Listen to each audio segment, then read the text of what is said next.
الحمد لله رب العالمين الرحمن الرحيم مالك يوم الدين إياك نعبد وإياك إياك نعبد وإياك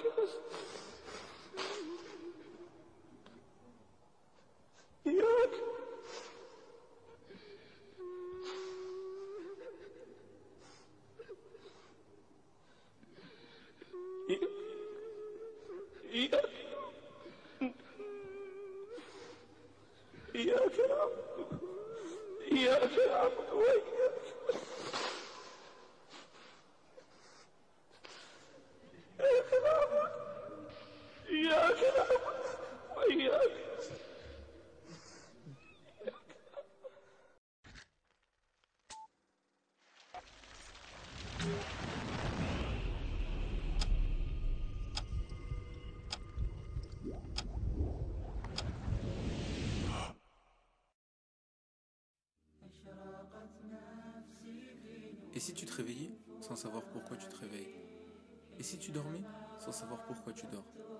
Et si tu vivais sans savoir pourquoi tu vis? Et si tu avais des questions sans réponse? Et si tu cherches un sens à ta vie? Et si tu meurs, que va-t-il t'arriver? Et si la vie était un jeu? Et si on a un début, qui nous a créés? Et s'il y a un créateur, comment prouver son existence?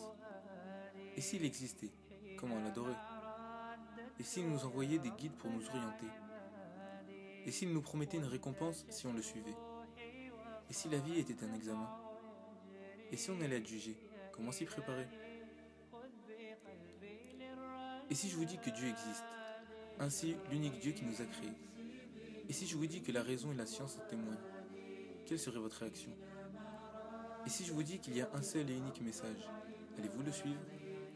Et si je vous prouve que Dieu existe, allez-vous vous soumettre à lui? Et si je vous dis que tous les messagers de Dieu sont venus avec le même message, allez-vous me croire? Et si je vous dis que Abraham, Moïse, Jésus et Mohammed, paix sur eux, et tous les autres prophètes sont musulmans, qu'allez-vous me dire? Et si je vous dis que l'islam signifie soumission au seul et unique Dieu, allez-vous méditer? Et si je vous dis que la Torah, l'Évangile et le Coran sont des livres de Dieu, allez-vous être surpris? Et si je vous dis que le Coran est resté intact depuis sa révélation, il y a 1400 ans, et qu'il contient de nombreux faits scientifiques, allez-vous faire des recherches? Et si je vous dis qu'une personne sur 5 dans le monde est musulmane, allez-vous réfléchir? Et si je vous dis que Dieu montre ses signes jour et nuit, allez-vous être plus attentif? Et si je vous dis de demander à Dieu de vous guider sincèrement, allez-vous le faire? Et si je vous dis que les médias enchaînent les mensonges, allez-vous purifier votre âme de tout préjugé? Et si je vous dis que la mort est proche, que l'enfer brûle, allez-vous travailler pour le paradis? L'objectif même de la vie est de se soumettre à notre Créateur, de l'adorer, d'être musulman. Une fois qu'on mettra notre confiance en Dieu, c'est là qu'on connaîtra le bonheur. C'est là qu'on aura l'impression de vivre. Muscle ton cœur, nourris ton âme, trouve un sens à ta vie.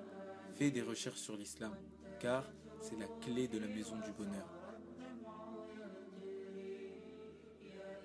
Ont-ils été créés à partir de rien ou sont-ils eux les créateurs? Ou ont-ils créé les cieux et la terre, mais ils n'ont plutôt aucune conviction?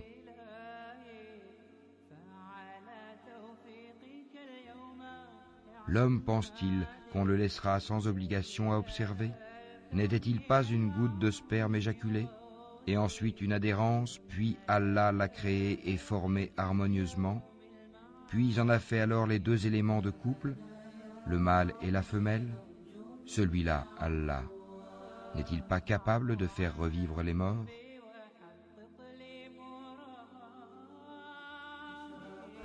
Ô hommes, rappelez-vous le bienfait d'Allah sur vous.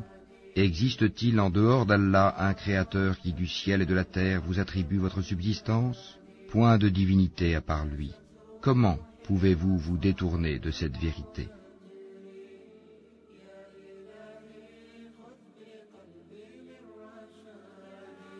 Voici un livre béni que nous avons fait descendre vers toi, afin qu'il médite sur les versets et que les doués d'intelligence réfléchissent.